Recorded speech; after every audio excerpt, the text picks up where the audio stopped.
네, 안녕하십니까. 이제 그 세 번째 리뷰 시간입니다. 우리 바세미 강의에서 김윤기 교수님이 하셨던 강의를 지금 두 번 리뷰했고, 오늘 이제 세 번째 리뷰를 하려고 합니다. 그래서 오늘은 좀 수리학적 개념에 대해서 좀 설명하시는 부분들, 아무래도 이제 전문적인 지식이 없는 경우가 이제 대부분이다 보니까 저도 뭐 마찬가지긴 하지만 그래도 조금 한번 좀 쉽게 생각해 보려고 하는 시간을 좀 갖고자 합니다. 말씀 한 구절 먼저 보시면서 오늘 어떻게 보면 수리학적 개념하고도 좀 연결될 수 있는 본문입니다. 그래서 본문 어떤 해석보다도 이제 이런 내용이 이미 언어로 주어졌다. 그래서 이제 첫 시간, 뭐 두 번째 시간 언어와 관련돼서, 그리고 또 철학적 사고와 관련돼서 말씀드렸지만, 결국 수리학적 사고에서도 이 언어, 그리고 하나님 계시하셨다, 이 부분이 전제되는 상태에서 우리가 봐야 되기 때문에, 성경에서는 일명 좌표 개념, 그 또 좌표 개념에서부터 시작되는 어떤 그 수리학적 여러 개념들, 이런 부분들을 이해할 수 있는 뭐 본문이 여러 가지가 있지만 그 중에 하나 좀 보도록 하겠습니다. 신명기 3장 27절인데요.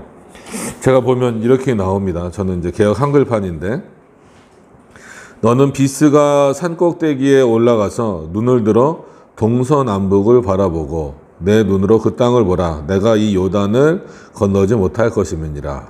예.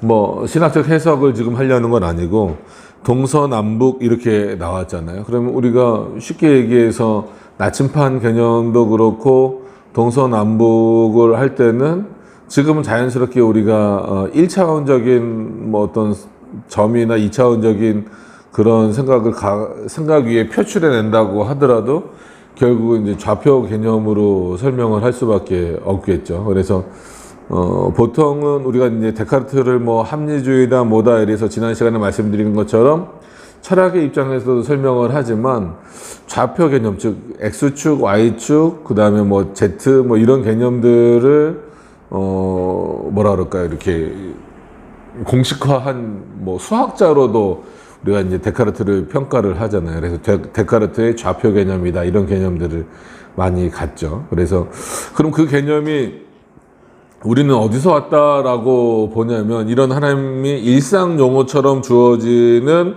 말씀 속에 이미 동서남북, 즉 좌표의 개념이 있다라고 하는 거죠. 그걸 이제 좌표로 바꿨을 뿐인 겁니다. 그러니까 저희도 뭐 이 언어로 나와 있는 거를 이제는 이렇게 그릴 수밖에 없잖아요.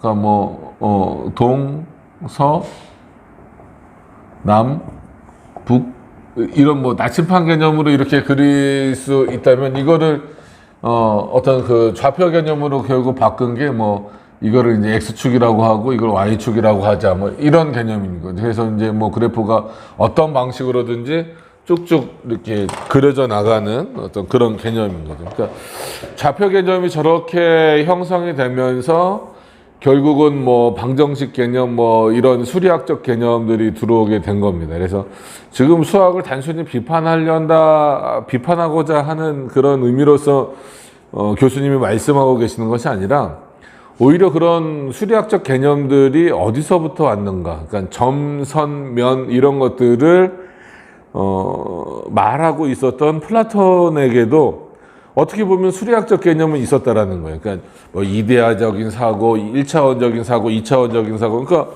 결국은 1차원이다, 2차원이다. 이것도 우리는 점이냐, 선이냐, 면이냐, 아니면 어떤 이런 그 형상화된 이런 차원으로 구현되느냐, 4차원으로 가면 뭐 4차원의 영적 세계를 얘기하는 경우도 있었지만, 4차원으로 가면 우리보다 한 차원 높은 개념인데 쉽게 잘 이해하기는 좀 어렵잖아요. 지금 뭐 우주를 연구하면서 벌써 뭐 5차원이네 6차원이네. 그러니까 어떤 하나의 단계를 넘어가면서 그걸 계속해서 발전하는 것처럼 보이는 게 차원의 개념이잖아요. 그러니까 1차원적이다, 2차원적이다, 3차원적이다. 이것도 어떻게 보면 말씀 안에 주어져 있을 수밖에 없는 개념인데, 모든 것이 하나님으로부터 주어졌다라고 한다면, 근데 그것을 이제 우리가 수리학적 이해, 그러니까 수리학적 이해라고 하는 것에는 지난 그 두 번의 리뷰 안에 있었던 내용들이 전부 다 동원될 수밖에 없습니다.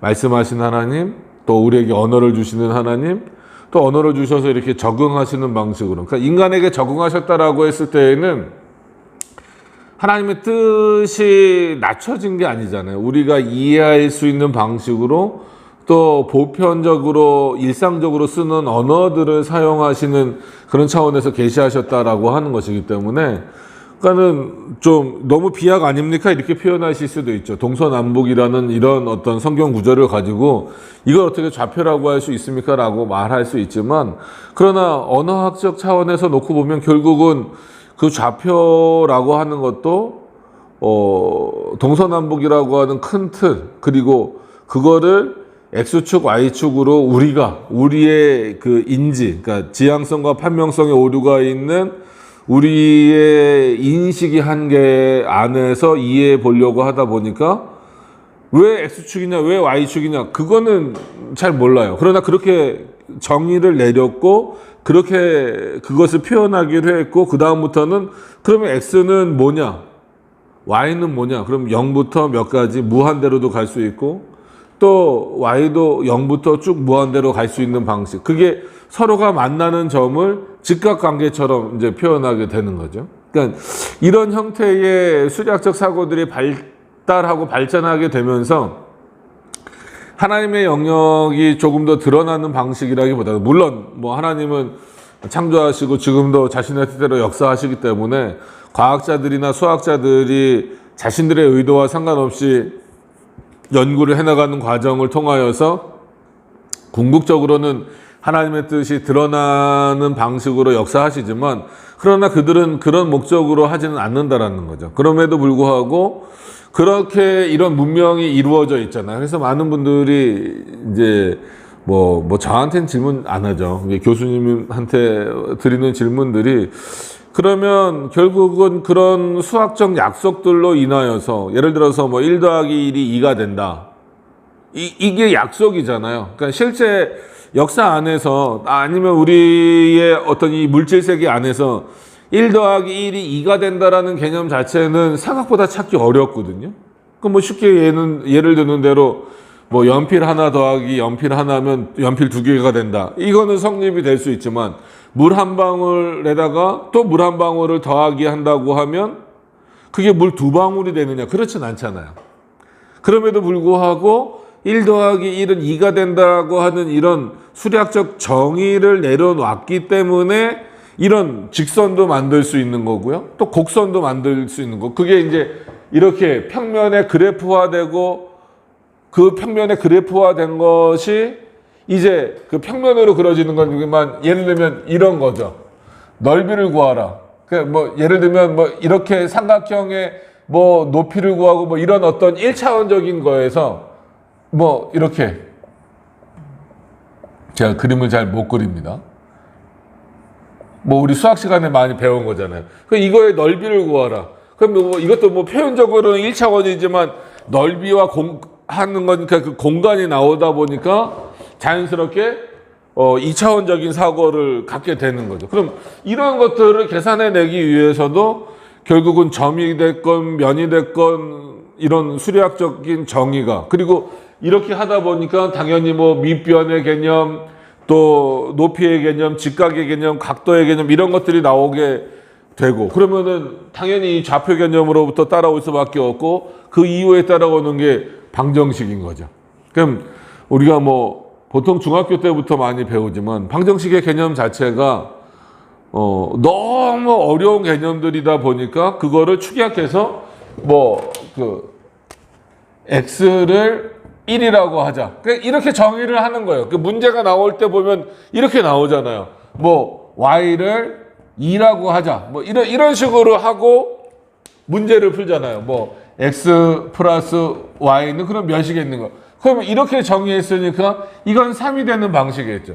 여기에 자승이 붙으면 제곱을 하면 6이 되는 방식이고. 그러니까 이런 개념들이 성립이 되었고, 또 이런 내용들이 바탕이 돼서 지금 이런 문화가 이루어졌다라는 거죠. 그럼 이렇게 되어져 있는 문화들은 하나님과 상관없느냐라고 했을 때 그럴 수는 없다라는 겁니다. 그러니까 마치 하나님과 상관없는 것처럼 발전되어 온 이 세상이고, 여기서 어떻게 요런 내용에서 어떻게 하나님을 찾아낼 수 있겠느냐라고 말하고는 있지만, 우리가 원론적으로, 그리고 교수님이 원론적으로 또 근원적으로 말씀하시는 것은, 그럼 이런 개념들, 하나님이 창조하셨다. 지난 시간에 이제 베르보데이, 지난 시간인가요? 그 전 리뷰인가요? 이렇게 말씀드리면서 베르보데이, 하나님이 말씀하심에 존재케 되었다. 그래서 창조주가 보이지 않는 세상이기 때문에 무한대라는 개념 자체도 우리가 정의를 내리지 못하는 겁니다. 그러니까 우리가 원주를 말하는 데 있어서도 파이가 학교에서 그냥 이걸로 배우셨죠. 원주율은.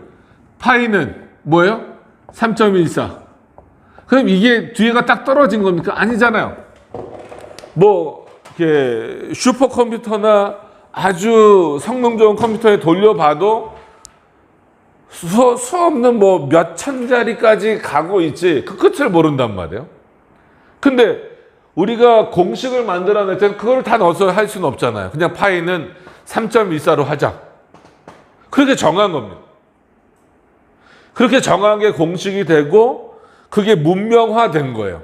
그러니까 언어가 문법화가 되듯이 이런 수리학적 개념들이 공식화되고 또 그 공식들이 여러 가지 다른 수리학적 내용들을 만들어 가다 보니까 결국은 이게 실제 있는 것이다. 이거는 그렇게 중요한 개념이 아니라는 거예요.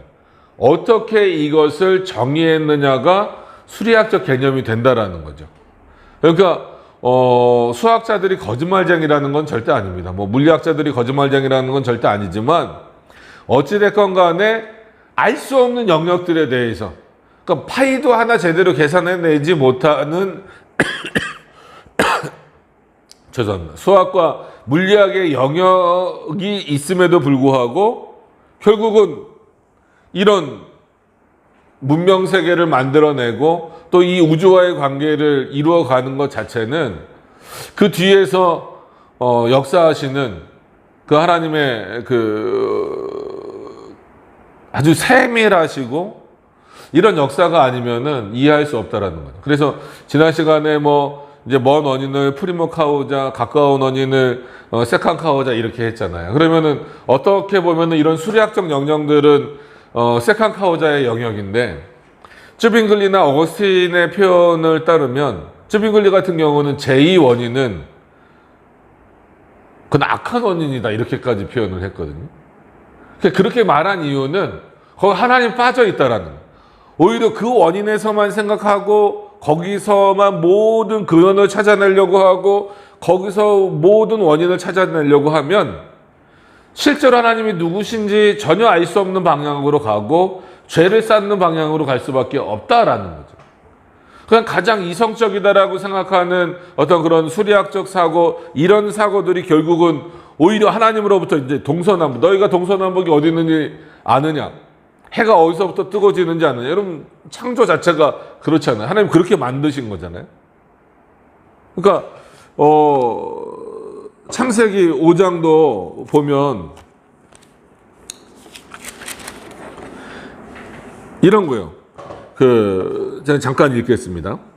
아담 자손의 계보가 이러하니라. 하나님이 사람을 창조하실 때 하나님의 형상대로 지으시되. 이것도 제대로 이해를 못 하잖아요. 오늘은 이제 수리학적 사고를 좀 더 얘기하려다 보니까 형상 부분은 그냥 좀 넘어가겠습니다. 그러니까 여기 이제 그때 나눠주셨던 페이퍼에서는 눈을 만드는 과정 이런 것들도 이제 그림에 나타나 있긴 하지만, 하나님의 형상대로 지음받았다라고 하는 것은 하나님을 결국 알도록 하시는 방식으로 우리에게 주신 부분들이 있다라는 거죠.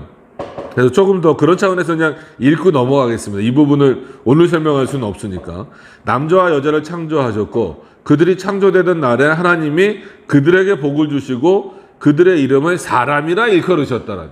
그러니까 이름부터가 반복적인 거지만 왜 사람이냐? 그러니까 우리가 왜 사람이냐? 동물과 구별된 왜 사람이냐? 그럼 저들은 하나님의 형상대로 지음받지 않은 저 동물은 왜 동물이냐? 몰라요. 그러니까 모른다는 거는 왜 그렇게 했는지 모른다라는 거예요. 그럼 누가 정하신 겁니까? 우리가 사람이라고 일컬음을 받은 것은 우리가 서로 사람이라고 부른 겁니까? 이 당시에 아담이 하와를 보고 하와가 아담을 보고 그렇게 부른 겁니까? 아니잖아요. 하나님이 이들을 사람이라 부르겠다라는 거예요. 그래서 아담이 130세에 여기서 말씀드리고 싶은 게 그거예요. 누가 숫자를 셌느냐는 거예요. 처음에 누가 센 사람이 있을 거 아닙니까? 그거를 성경에서는 누구라는 거예요? 하나님이시라는 거예요. 왜냐하면 지금은 이제 우리가 부모님으로부터 태어나고 어려서부터 이제 뭐 하나 둘 셋부터 뭐 더하기 빼기부터 다 배우니까 마치 수를 세는 게 자연스러운 것처럼 보이지만 그럼 맨 처음에 하나님으로부터 지음받은 아담이 수를 어떻게 세게 되었을까? 동물들의 이름을 짓는 것만큼이나 신비로운 일이에요. 그렇잖아요?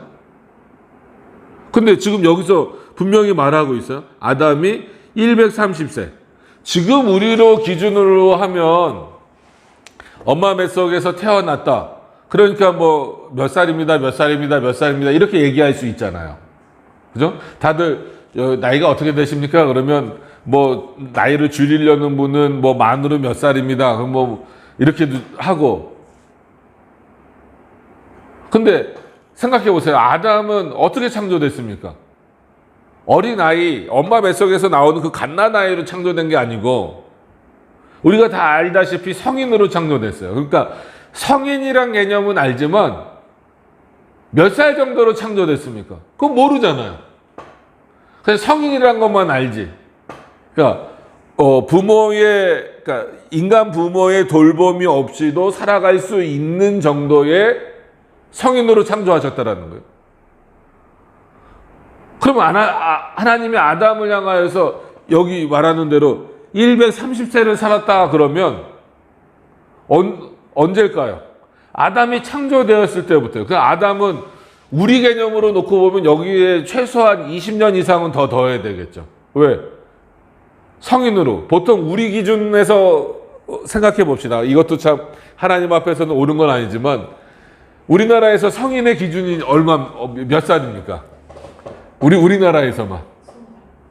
그냥 나이로 20살이잖아요. 근데 만 나이로 하면 벌써 19이잖아요. 그러니까 뭐 예를 들면 주민등록은 언제 나오나요? 18이니까 만으로 하면 17세면 나오는 거예요. 그러니까 뭐 선거권 갖고도 막 얘기하잖아요. 뭐 주민등록 나오는 나이로 낮추자 뭐 하자 뭐 이러잖아요. 그러면은 아무리 적게 잡아도 17살을 더 더해야 될 거고 그냥 평균적으로 우리가 성인이다 그러면 한 20살 정도 되잖아요. 그럼 여기서 예를 들어서 아담이 130세다 그러면 최소한 몇 년은 더 더해야 우리와 같은 나이가 나옵니까? 한 20년 정도는 더해야 되겠죠. 그런 거 생각 안 해보셨잖아요. 그럼 아담이 내가 130세야. 그럼 뭘 기준으로 했을까요? 그러니까 그걸 누가 알려주셨겠냐는 거예요. 아담은 부모님이 없잖아요. 우리는 부모님이 있으니까 너는 몇 년생이야. 넌 생일은 며칠이야. 이게 되는데 아담은 누가 알려주시지 않으면 모르나요? 하나님이 알려주시지 않으면 몰라요. 그러면은 여기서 오늘은 그걸 얘기하려고 하는 겁니다. 아담이 130세에 자기 모양 곧 자기 형상과 같은 아들을 낳아 이름을 셋이라 하였고 아담이 셋을 낳은 후 800년을 지내며 자녀를 낳았으며 그가 930세를 향수하고 죽었더라. 오래 살았다 단순히 이게 아니라 숫자를 세는 거예요.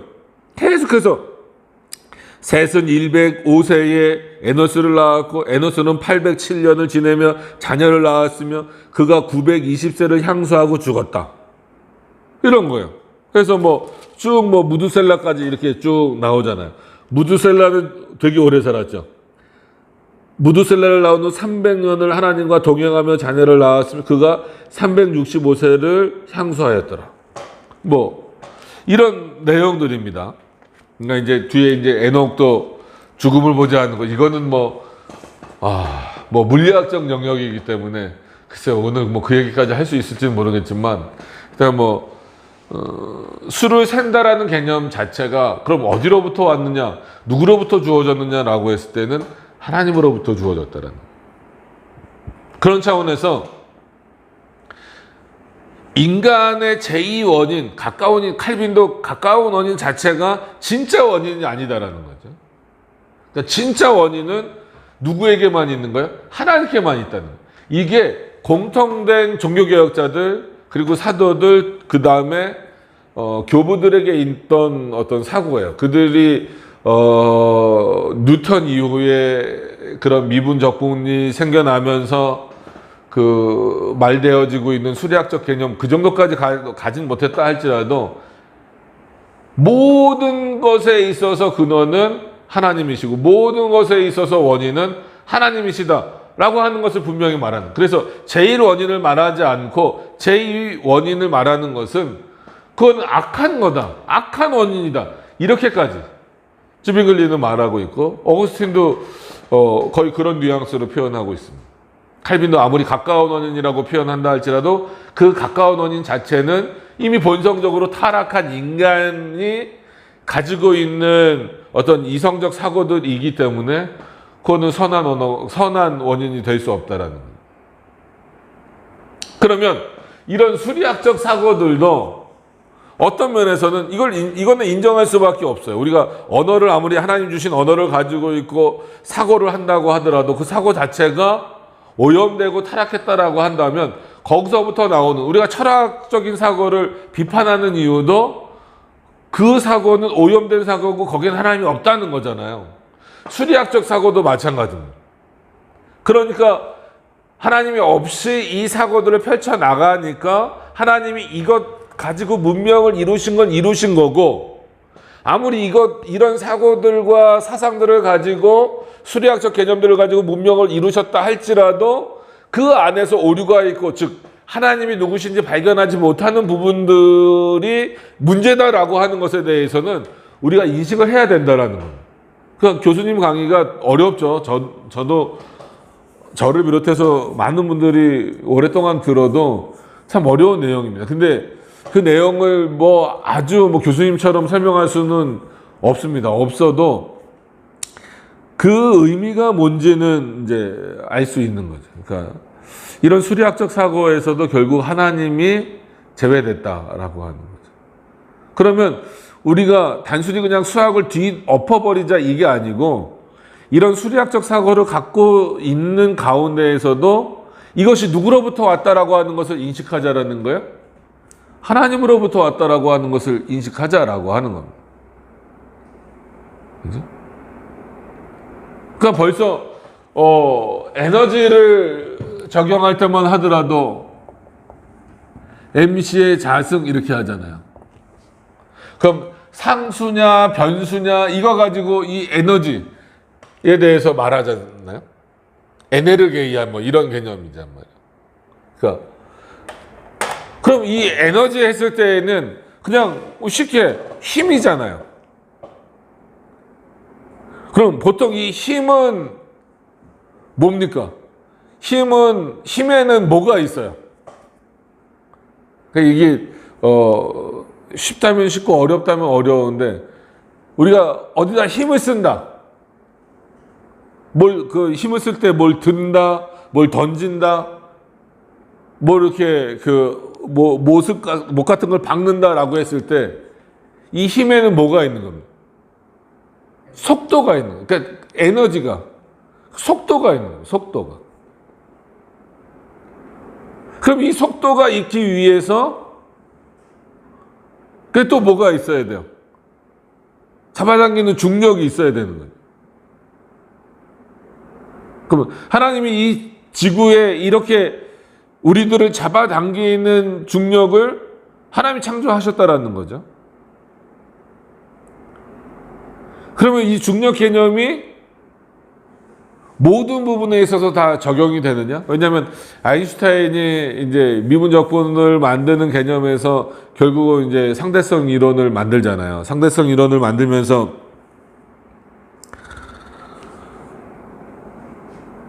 중력 개념을 말하잖아요. 잡아당기는, 사과나무에서 사과가 탁 떨어지는 걸 보고 왜 떨어질까? 그냥 익어서 떨어지겠지 이렇게 그냥 생각하지 않고 떨어지는 것을 통해서 이거는 뭔가가 잡아당기는 힘이 있구나 이거거든요. 그래서 그것을 이 잡아당길 때 그 속도가 뭘까? 어떤 속도로 잡아당기는 것까라고 했을 때 빛의 속도가 아닐까 이렇게까지도 생각을 했다는 거죠. 그러니까 지금 우주를 생각하는 데 있어서도 빛의 속도가 뭡니까? 빛의 속도는 1초에 지구를 7바퀴 반 도는 거잖아요. 그러니까 오늘 제가 설명드리는 거는 단순히 어떤 공식이나 이런 것들을 비판하고 부정하려고 하는 게 아니라 여러분들이 한번 생각해 보시라는 거예요. 우리가 속도 얘기를 할 때도 어렵게 설명하면 어렵겠지만 어떻게 보면 쉬운 겁니다. 그게 뭐냐면 등속은 뭔가요? 일정한 속도라고 생각을 하죠. 맞습니다. 가속은 그러니까 변수라고 생각을 한단 말이에요. 그렇게 뭔가 이제 점점 빨라지는 것. 그래서 우리가 자동차나 뭐 이런 거 할 때 아니면 육상 선수가 달린다라고 했을 때 저 100m를 몇 초에 달리느냐. 초 개념이 들어오잖아요. 그럼 1초는 가속입니까? 등속입니까? 등속이죠. 그럼 가속은 그런 기준에서 말하면 가속은 등속을 나열한 거에 불과한 거예요. 그러면은 예를 들면 뭐 그냥 쉽게 이해하기 위해서 100m를 10초에 뛰었다. 그러면은 10m를 몇 초에 나갔다라는 거예요? 1초씩 뛰었다라는 거죠. 그럼 이렇게 나누는 건 등속으로 나누는 개념인 거죠. 변하지 않는. 근데 실제로 그렇지 않죠. 운동선수가 이렇게 딱 준비 자세를 하고 있다가 총이 팡 울리면 빡 뛰잖아요. 그럼 처음에 빨리 뛰는 선수도 있고 중간이 빠른 선수도 있고 마지막 스퍼트라 그러죠.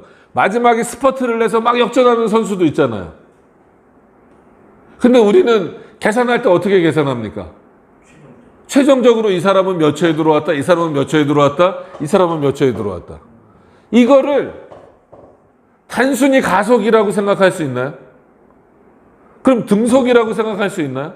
쉽게 생각할 수 없어요. 우리는 뛰니까 움직이니까 이건 가속이야 라고 생각을 하지만 자동차도 우리 많이 요즘에 운전 안 하시는 분들 없으니까 운전해 보시면 알지만 가다 서다 이것도 있지만 그럼 고속도로로 그냥 생각해 봅시다. 차가 딱 출발했어요. 100km까지 그러니까 딱 출발해 가지고 100km까지 가는 거를 보통 뭐라고 표현합니까? 제로백이라 그러잖아요. 그러니까 성능 좋은 차들을 말할 때 과연 딱 출발해서 즉 0km에서 딱 출발해서 100km까지 몇 초 걸리느냐. 그러잖아요. 3점 몇 초 걸린다, 4점 몇 초 걸린다. 그럼 이거 가속인가요, 등속인가요? 그러니까 가속 개념으로 설명을 하는 거지만 가속 개념 안에 뭐의 나열이에요? 등속의 나열인 거죠. 근데 그것도 그렇게만 설명할 수 없죠. 왜냐하면 차라도 그러면 계속 간다고 생각을 해봅시다. 그럼 우리가 100km를 꾸준히 달려요. 그럼 그건 가속입니까, 등속입니까? 근데 그걸 또 등속이라고만 말할 수는 없죠. 이 가고 있잖아요. 그러니까 일정한 속도, 요즘에 이제 크루즈 기능이 많이 있으니까 100km든 110km든 딱 눌러놓고 가잖아요. 그러면 우리는 일정한 속도로 간다라고 했을 때는 등속의 개념이 더 많을 수 있지만 개념적으로 그건 가속 아닙니까? 가속을 일정하게 잡아놓는 거죠. 기능적으로. 과학이 이제 크루즈라는 기능으로 어느 정도 발견한 거예요. 이렇게 이 기능을 쓰면 요렇게 하면 뭐 엔진이나 그러니까 미션이나 이런 것들을 이렇게 탁 뭐 컴퓨터 그렇죠. ECU나 이런 것들로 인하여서 딱 제어를 하면 100km나 110km가 계속 유지되는구나. 과학은 이제 발견하는 겁니다. 그리고 공전하고, 근데 지구가 공전한다. 달이 지구를 공전한다. 지구가 태양을 공전한다. 또 스스로 자전한다. 이거는 어떻게 계산을 합니까? 공전 주기, 자전 주기 했을 때 실제로는 일정한가요? 일정하지 않은가요? 약간씩 오차가 있죠. 그러니까 우리가 여름에 뭐도 해요. 서머타임 뭐 이런 거 하잖아요. 그리고 뭐 날짜 변경선도 있고 막 이러잖아요. 근데 자전이나 공전이나 매번 다르게, 물론 그거를 연구하는 사람들은 매번 다르게 하겠지만 수학 공식에서는 공전의 속도와 자전의 속도를 어떻게 해버렸습니까? 정했죠. 실제가 아닌데도 정했어요. 근데 인간의 한계는 뭐냐면요, 그렇게 정해야 그 다음부터 문제가 풀어지는 거예요. 그러면 그렇게 정한 그 공식과 세계를 가지고 무한하신 하나님을 이해할 수 있겠느냐라는 거예요. 없다라는 거예요. 그래서 오히려 이런 수리학적 개념을 더 연구하고 들여다보면 볼수록 뭐를 더 확인할 수밖에 없습니까? 인간 한계를 발견할 수밖에 없고, 하나님이 얼마나 베르보데이, 뭐 지난번에 써드리기도 했잖아요. 베르보데이, 말씀으로 창조하셨다라고 하는 것, 그리고 여전히 그렇게 집행하고 계시다라고 하는 것, 작정하신 것을 집행하고 계시다. 이게 얼마나 중요한 것인지를 우리가 분명히 인식을 좀 하실 수 있어야 된다라고 하는 겁니다.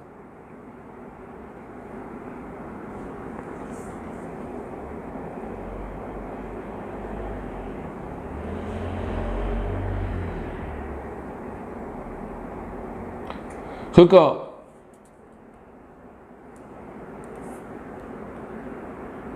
우리가 오늘도 아침부터 지금 5시 좀 넘고 이제 6시 다 되었는데, 시간은 어디에 적용되는 걸까요? 지구를 비유를 드리면 지구가 자전도 하고 공전도 하잖아요. 시간은 어디에 적용되는 걸까요? 지구가 태양을 도는 공전에 적용될까요? 아니면 스스로 도는 자전에 적용이 될까요? 자전에 적용이 돼야죠. 그죠? 자전에 적용되는 것이 계속 이렇게 한 바퀴 도는 것으로 인하여서 1년 개념으로 공전에 마치 거꾸로 적용되는 것처럼 보이지만 실제로는 자전에 적용되는 방식. 아까 중력 개념도, 그럼 중력 개념도 뭐냐라고 했을 때 그 중력도 잡아당기는 거잖아요. 그럼 반대로 태양을 중심으로 지구가 돈다라고 했을 때는 누가 잡아당기는 겁니까? 태양의 중력이 잡아당기는 거잖아요.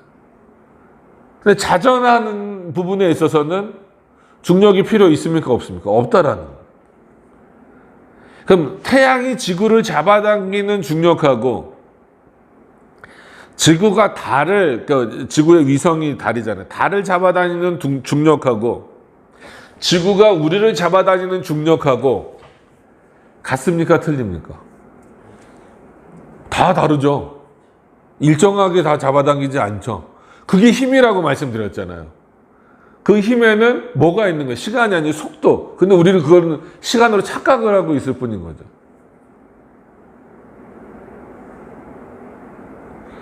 그래서 그런 시간 개념과 잡아당기는 속도 개념이 있기 때문에 뭐 절대 빈 공간, 절대 가속도 뭐 이런 개념들이 나오는데 뭐 그런 것을 다 설명드리면은 어렵고.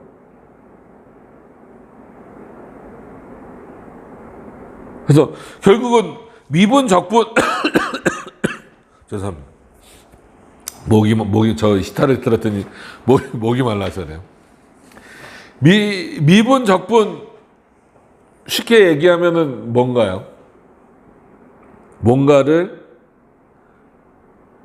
쭉 펼쳐놓는 개념.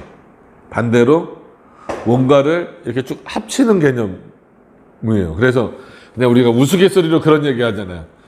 미분의 반대는 뭡니까? 척분이야. 적분의 반대는 뭐야? 미분이야. 뭐 이렇게 말한단 말이야. 그래서 이런 어떤 공간은